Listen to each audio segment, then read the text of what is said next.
আপনাদের ওই জান্নাতের কার্ড বিক্রি বা কার্ড কি শেষ হয়ে গেছে?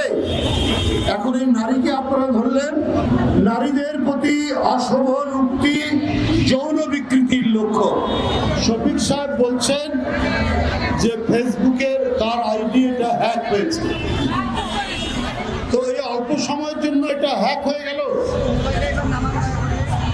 যখন এটার তীব্র প্রতিক্রিয়া সারা দেশে শুরু হলো, এর ওইটা ফেসবুকে এই কথাটা আসার পরে সারা দেশে যখন খুবই ফেটে পড়েছে নারী সমাজ, তারপরে বলেছেন যে এটা হ্যাক হচ্ছে, নাকি এটা কোনো লিটমাস টেস্ট ছিল।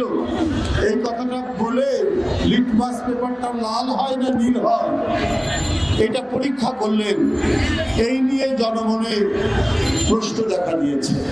যদি কোনোভাবে রাষ্ট্র ক্ষমতা পান, তাহলে এই দেশের নারী সমাজ যে চরম দুর্গতির মধ্যে পড়বে সেইটা বলার অপেক্ষা রাখে না।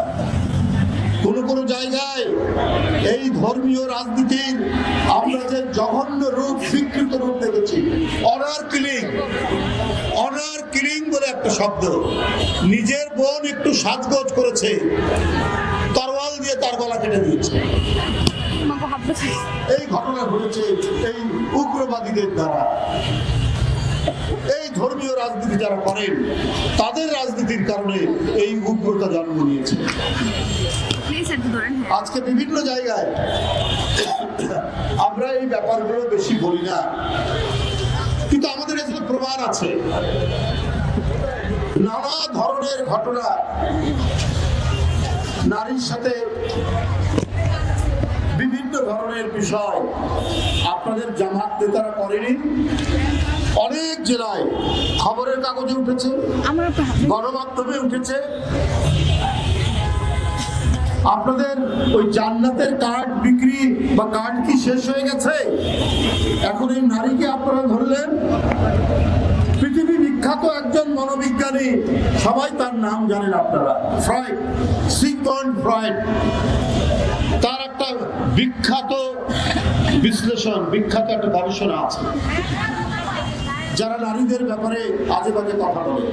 তিনি বলেছেন, নারীদের প্রতি অশোভন উক্তি যৌন বিকৃতির লক্ষ্য।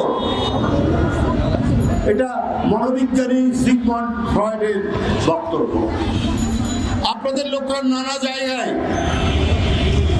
এই নারীদের প্রতি অশোভন উক্তি আপনারা করছেন। জান্নাতের কার্ড বিক্রি করার শেষ হওয়ার পর এখন আপনারা ধরেছেন যে কবরে নাকি 4টা প্রশ্ন করা হবে। আমরা 3টে প্রশ্নের কথা জানি। আমরা এখানে যারা আছি অধিকাংশই হচ্ছে মুসলিম পরিবারের। আমরা আমাদের মা, আমরা আমাদের দাদা দাদি, আমরা আমাদের নানা নানিকে সেই ভোর থেকে উঠে তাহাজ্জুদের নামাজ থেকে শুরু করে প্রত্যেকটা নামাজ পড়তে দেখতাম। ধর্মপ্রাণ পরিবারে আমরা।